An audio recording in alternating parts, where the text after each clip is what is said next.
Bismillahirrahmanirrahim. Assalamualaikum warahmatullahi wabarakatuh.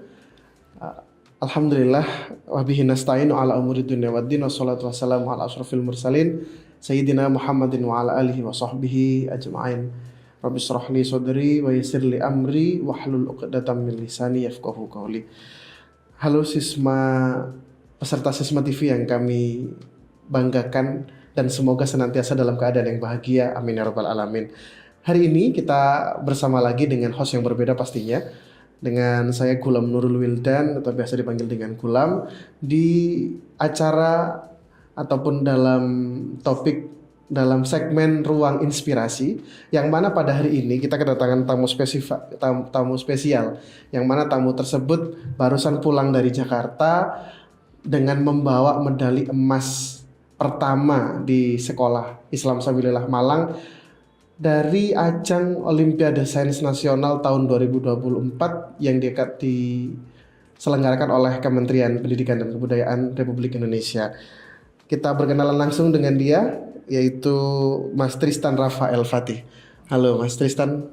Halo Pak. Halo, bisa dikenalin dulu dirinya, siapa? Perkenalkan, nama saya Tristan Rafael Fatih. Saya siswa dari SMP Islam Sabilillah Malang, sekarang berada di kelas 9. Kelas 9. Dan beliau kalau kita kenal lebih dekat lagi bahwasanya beliau Mas Tristan ini barusan menang Olimpiade Sains Nasional bidang IPS pada kejuaraan Olimpiade Sains Nasional ya Mas Tristan ya. Tahun 2024 kita beri selamat dulu untuk Mas Tristan. Selamat untuk medali emas pertamanya dan semoga untuk mendulang lebih banyak lagi di kemudian hari. Amin amin ya rabbal alamin. Oke, Mas Tristan, gitu ya. Boleh nggak kemudian diceritakan dulu momen-momen paling menantang selama 1-2 tahun persiapan menuju IPS, Olimpiade IPS ini? Untuk momen paling menantang menurut saya selama persiapan Olimpiade Sains Nasional ini, waktu saya sudah lolos di tingkat nasional. Karena di tingkat nasional selain tes teori, rubrik penilaian juga ada yang berbentuk observasi berupa presentasi dan juga pembuatan produk. Yang mana dalam 2 bidang tersebut saya memang bukan di bidang saya begitu. Namun karena saya terus berusaha, bekerja keras dan juga berdoa, akhirnya saya juga bisa berhasil. Oh, saat itu apa yang jadi bahan observasi sama produk yang sampean buat untuk IPS saat itu? Waktu itu tema observasinya mengenai ekonomi sirkular, pemanfaatan sampah. Terus produk yang sampean buat apa? Produk yang saya buat itu alat penyiram tanaman otomatis yang terbuat dari sampah elektronik. Alat penyiram otomatis terbuat dari sampah elektronik. Pengolahan sampah elektronik. Ya. Oh gitu. Itu dapat informasinya dari mana itu kan langsung on the spot gitu ya saat itu ya. Pemilihan topiknya enggak atau ketika sebelum berangkat ke nasional sudah tahu topiknya itu? Sebelum berangkat sudah tahu. Oh, sudah tahu, berarti tidak on the spot ya saat itu ya.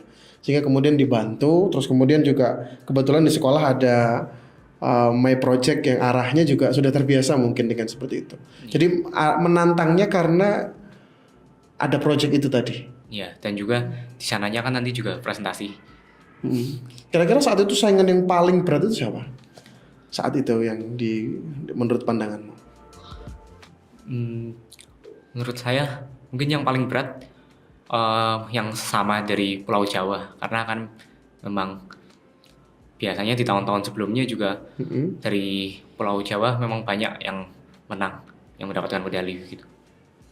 Karena yang paling banyak dari Jawa sehingga dari Pulau Jawa itu yang saingan paling beratnya ya. Cara mengatasinya tekanan saat itu pasti kan under pressure ya zaman ya. Mungkin harapan sampean, harapan orang tua, juga harapan sekolah saat itu adalah sampean bisa maksimal. Itu menangani pressure-nya itu gimana? Untuk menangani pressure-nya ya saya sebisa mungkin santai dan percaya diri gitu. Karena kan mengikuti OSN IPS ini juga merupakan keinginan dan target saya sendiri begitu. Oh. Jadi sebisa mungkin saya percaya dan sesantai begitu, walaupun tetap serius dalam belajar. Santai, percaya diri itu menarik pemirsa ya. Kalau semisal kita lihat kadang orang ketika percaya diri menggebu-gebunya terlalu luar biasa. Cuman kalau kita lihat Mas Tristan tadi kasih satu tips mengatasi kegundahan dengan pressure, yaitu santai dan percaya diri walaupun tetap serius. Tidak hanya santai-santai yang kemudian melupakan tugas utamanya, itu seperti itu. Terus kemudian sebelum tadi kita ngobrol di sini di ruang ataupun di segmen sebelah kita kan sedikit berbincang. Coba diulas lagi dong, kenapa kok memilih IPS? Pertama saya memilih IPS. Yang pertama karena memang saya tertarik dengan IPS itu sendiri. Saya juga suka dengan mata pelajarannya. Yang kedua karena memang saya baru memulai ikut Olimpiade pada saat SMP, sehingga kan jika di bidang matematika dan IPA, kebanyakan anak-anak yang mengikuti Olimpiade sudah memiliki pengalaman dari SD, sedangkan saya juga baru mulai di SMP, sehingga menurut saya IPS ini kemungkinannya yang paling besar untuk bisa saya dapatkan. Gitu. Berarti ketika dulu SD sudah suka sama IPS apa belum? Atau sama dengan pelajaran-pelajaran biasa? Dari SD sebenarnya saya juga sudah mulai suka IPS, namun kan di SD belum ada kompetisi untuk mewadahi bidang IPS tersebut, sehingga ya baru mulai waktu SMP. Akhirnya ketika ikut di SMP terjaringlah memilih IPS karena saingannya sedikit, dalam tanda kutip saingan yang di internal sedikit, dan nggak banyak-banyak yang milih seperti di IPA dan matematika. Terus ada nggak beberapa proses yang Saman sudah siapkan? Mulai dari proses menyiapkan kota, provinsi, nasional, itu bisa diceritakan nggak prosesnya Mas Tristan seperti apa? Jadi semenjak dimulainya sebelum seleksi tingkat kabupaten kota, itu di sekolah kan juga sudah mulai ada training center gitu. Jadi ya saya maksimalkan semaksimal mungkin waktu yang ada di TC itu. Jadi selama TC itu saya benar-benar fokus ke apa yang ingin saya kerjakan. Selain itu untuk belajar saya juga mencari-cari materi dan juga soal-soal tahun-tahun sebelumnya untuk dijadikan sebagai bahan belajar di rumah. Jadi karena memang sudah disiapin tadi ya? Ada di sekolah sudah ada training center, terus kemudian kamu termasuk orang yang giat belajar nggak sih? Atau yang setiap hari pulang dari sekolah kan udah sore, kamu lanjut belajar lagi, nambah buka belajar lagi, atau bagaimana? Ada nggak tips and triknya menyiasati dengan di sekolah sudah penuh, terus kemudian apakah di rumah dan mengatasi rasa capek itu? Sebenarnya saya bukan orang yang terlalu giat belajar gitu, yang sangat ambisius sebenarnya nggak terlalu. Saya belajar jika ada hal-hal yang memang ingin saya capai atau hal-hal yang memang penting untuk dicapai, seperti saat ujian atau saat lomba begitu. Untuk OSN ini saya belajar 6 hari dalam seminggu. Jadi setelah pulang sekolah biasanya saya belajar setelah pada Isya. Sampai pukul? Sampai mau tidur sekitar jam 8:30 bikin. Oh ya, berarti nggak terlalu lama gitu ya? Iya. Jadi nggak yang sampai jam 10 malam. Nggak, jam 9 udah selesai maksimal. Gitu.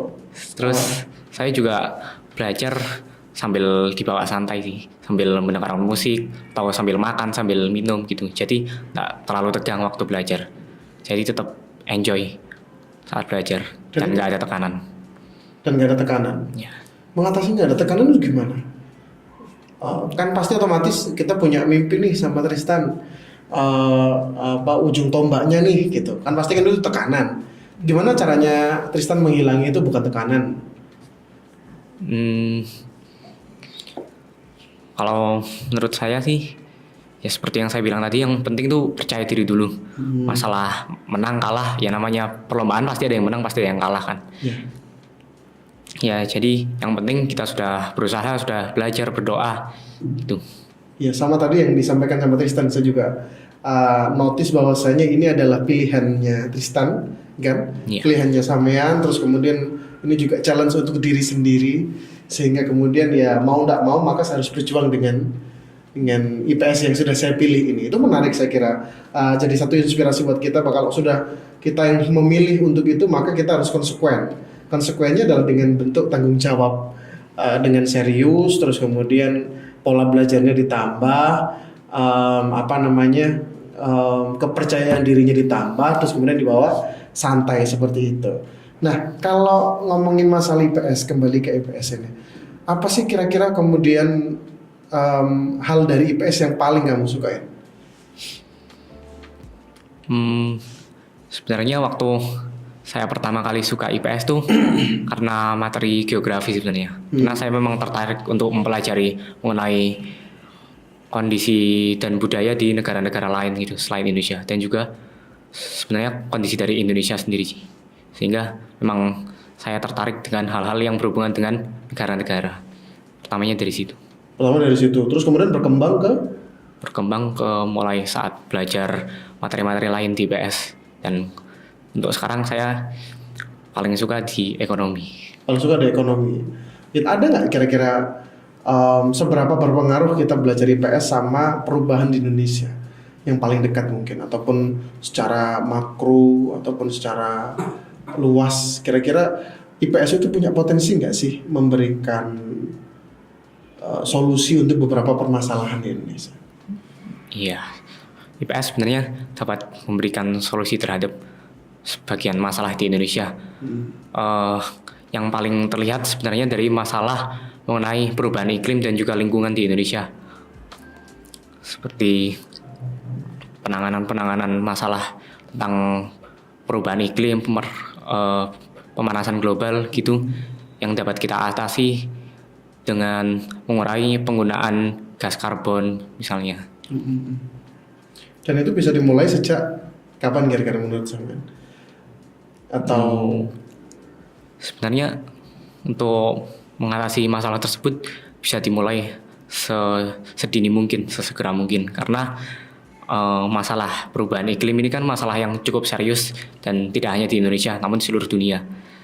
Dan sebenarnya untuk mengatasi tersebut ya kita bisa melakukannya dengan hal-hal kecil gitu, seperti lebih sering menggunakan transportasi umum, dan mungkin di luar masyarakat seperti untuk industri atau pemerintah gitu juga bisa dengan mempromosikan kendaraan-kendaraan listrik yang ramah lingkungan. Oke, bagus sekali ya cara pandangnya anak SMP kelas 9 ya, tentang apa pandangan kamu tentang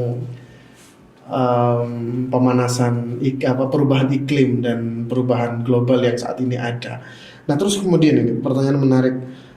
Tadi kan kita sempat berbicara tentang ekonomi ya. Kamu katanya kalau IPS itu selain tentang negara Indonesia juga secara spesifik Mas Tristan mengatakan saya lebih suka ekonomi. Nanti kalau misal setelah lulus SMP dia akan memilih Olimpiade Ekonomi karena nyambung matematika gitu, dan juga punya dampak yang jelas. Kira-kira dari ekonomi, dari yang kamu suka gitu kan ekonomi ya, bisa nggak kira-kira mengubah pandangan ataupun memberi solusi terhadap permasalahan ekonomi di Indonesia? Kalau kita belajar tentang ekonomi.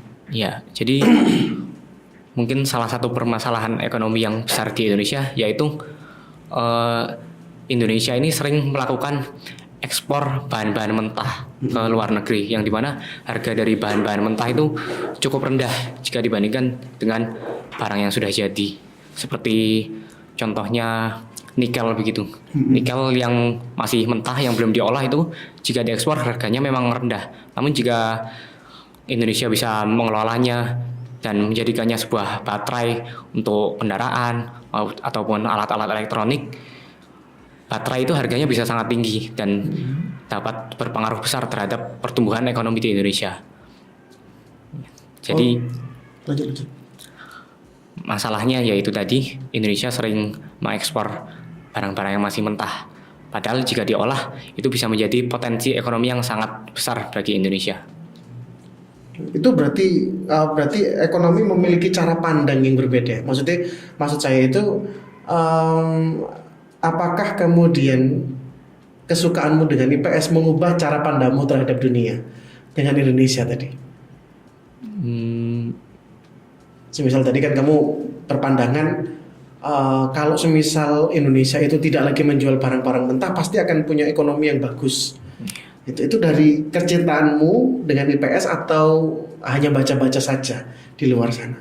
Yang pertama itu dari materi-materi IPS yang saya baca juga, bagaimana sumber daya alam itu bisa dikelola dan menjadi apa saja, dan kira-kira barang yang sudah dikelola itu apa bedanya dan apa dampaknya jika dijual, diekspor ke luar negeri. Oke, menarik sekali. Jadi memang selama ini mungkin kekeliruan kita di Indonesia pengelolaan barang-barang mentahnya perlu dibaguskan lagi. Kalau bahasanya pemerintah sekarang itu ada namanya hilirisasi mungkin. Yeah. Kamu pernah dengar hilirisasi nikel, hilirisasi timah, hilirisasi bahan mentah emas yang kemudian itu punya potensi nilai ekonomi yang tinggi dan sangat menguntungkan bagi perekonomian di Indonesia. Itu teman-teman luar biasa sekali. Saya ngobrol kemudian bersama dengan Mas Tristan. Ternyata memang dengan belajar IPS itu bisa mengubah cara pandangnya Mas Tristan tentang salah satu permasalahan ekonomi di Indonesia itu yang tadi. Cuman balik lagi itu karena memang Mas Tristan selama ini belajar IPS tidak hanya untuk Olimpiade ya. Iya. Ya, melainkan juga untuk mengubah cara pandangnya Mas Tristan terhadap dunia dan juga otomatis terhadap permasalahan-permasalahan yang ada di Indonesia ini tadi. Nah, setelah dari dapat emas ini, harapannya secara akademik kira-kira atau karir selanjutnya mau seperti apa? Jadi setelah OSN kemarin, sekarang saya alhamdulillah lolos ke KSM tingkat nasional dan saya akan terus belajar, berusaha untuk mendapatkan hasil yang terbaik. Kalau bisa dapat medali lagi. Kalau bisa dapat medali lagi, emas lagi gitu ya. Ya, Amin. amin. Tanggal berapa Mas? Tanggal 2. Tanggal 2 September di Ternate, Maluku di Utara. Ternate, di Maluku Utara. Itu luar biasa. Jadi tidak stop sampai di medali emas OSN, juga ada satu ajang bergengsi ya tingkat nasional yang itu diadakan sama Kementerian Agama, yaitu kompetisi sains madrasah nasional tahun 2024 tingkat SMP ya. Di ajang SMP yang juga berlaga bidang IPS juga ya. Iya. Cuman itu bertiga sama teman-teman katanya. Ada yang bergu, ada yang individu. Saya ikut yang individu. Oh, kamu ikut yang individu, bukan ikut bergu. Itu luar biasa teman-teman. Lanjut setelah SMP, SMA-nya dan kuliahnya kira-kira sudah punya pandangan nggak? Oh, kayaknya saya mau tertarik ambil ini deh, atau mau keluar negeri deh. Setelah seperti itu. Iya. Di SMA saya punya target, yaitu memenangkan OSN lagi di bidang ekonomi. Sehingga dari OSN itu saya punya bekal prestasi yang bisa digunakan untuk beasiswa untuk kuliah di luar negeri. Kalau rencananya sudah ada pandangan nggak mau ke luar negerinya di bagian apa? Di negara mana gitu? Untuk kuliah di luar negeri sih saya pengennya antara di Singapura atau di Australia. Oh, di Singapura atau di Australia dengan jurusan ekonomi yang sama mungkin? Iya, mungkin begitu. Dengan jurusan ekonomi. Wah, luar biasa. Mas Tristan ini salah satu contoh anak yang menurut saya low profile. Low profile-nya dia mengatakan dia nggak ambisius dengan yang dia punya, yang dia harus mengejar sampai lupa untuk beristirahat, sampai lupa untuk bermain dan olahraga. Kamu suka olahraga berarti kalau sore-sore sama teman-teman, main bola di sini atau di mana itu seperti itu Kak? Kalau olahraga saya lebih suka olahraga sendiri di rumah. Oh, olahraga sendiri di rumah. Kalau sama teman-teman di sekolah, yang pulang sekolah masih? Enggak, karena saya di sekolah antar jemput jadi langsung pulang. Oh, karena antar jemput jadi langsung pulang. Cuman sama teman-teman aktif bermain gitu ya? Iya. Di rumah sana. Oke. Jadi termasuk anak yang low profile menurut saya. Karena beliau ini luar biasa, punya 3 prinsip tadi untuk sebagai inspirasi kita. 1, kalau itu menjadi tanggung jawabnya kesamean, tanggung jawabnya panjenengan semua, karena itu sudah diambil dan sudah menjadi target pribadi, maka laksanakan itu dengan baik, maka selesaikan itu dengan baik. Tapi jangan lupa untuk tetap tenang di antara semua pressure dan juga percaya diri dengan kemampuan yang kita punya. Gitu ya Mas Tristan ya. Mungkin ada 3 poin penting itu. Terakhir dari Mas Tristan, kira-kira ada nggak pesan untuk teman-teman di luar sana, teman-teman SMP, teman-teman di SD ataupun teman-teman yang di kakak kelas di SMA sabilillah, tentang bagaimana kegigihan belajar dan harusnya seperti apa orang belajar itu? Ya. Silakan. Ya, kalau menurut saya yang penting itu kita tetap berusaha dan tetap berdoa semaksimal mungkin yang kita bisa. Tapi kalau bisa jangan sampai melebihi batas maksimal kita. Tetap istirahat, tetap makan yang cukup gitu, sehingga secara fisik maupun mental kita tetap terjaga dan tidak sampai down begitu. Oke, itu pesannya. Boleh hadap sana, diulangi lagi. Hadap ke kamera, itu kameranya juga, silakan. Jadi menurut saya dalam belajar itu yang paling penting kita tetap serius, tetap fokus dalam belajar dan berdoa. Karena semua yang kita dapatkan itu merupakan rezeki dari Allah. Tapi dalam belajar kita juga harus mempertimbangkan sekiranya sampai mana kita mampu dalam belajar. Jangan sampai itu melebihi batas maksimal kita yang nantinya malah merugikan bagi kondisi mental dan fisik kita. Oke, terima kasih banyak, luar biasa. Satu quotes ya, nanti quotes yang akan diberikan Mas Tristan, salah satu pengukir sejarah kita di Sekolah Islam Sabilillah Malang yang berhasil membawa pulang medali emas Olimpiade Sains Nasional ke tahun 2024 bidang ilmu pengetahuan sosial. Terima kasih banyak Mas Tristan untuk ngobrolnya hari ini, cukup santai dan cukup memberikan inspirasi buat kita semuanya untuk terus memiliki motivasi berprestasi di kemudian hari, dan semoga nanti akan lahir medalis-medalis baru dari Sekolah Islam Sabilillah Malang, dari jenjang SD, SMP maupun SMA Islam Sabilillah Malang Boarding School yang akan mengharumkan Sekolah Islam Sabilillah Malang sekaligus juga Lembaga Pendidikan Islam Sabilillah Malang. Terima kasih, saya Gulam pamit undur diri. Terima kasih Mas Tristan banyak waktunya. Hari ini kita tutup ruang inspirasi hari ini. Semoga bermanfaat. Wassalamualaikum warahmatullahi wabarakatuh.